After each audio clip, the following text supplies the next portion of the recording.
Hi friend, स्वागत है मेरे यूट्यूब चैनल में आप सभी का। आज हम जानेंगे मोंटा एलसी सिरप के बारे में। ये सिरप 2 दवाओं मिक्स करके बनाई गई है, लिबुसेट्रिजिन, मोंटिक्लोकैस्ट।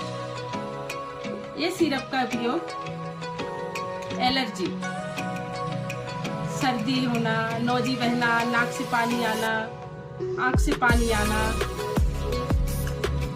ये सब चीजों में, बलगम गले में हो जाना बच्चों को, उसके में उपयोग की जाती है।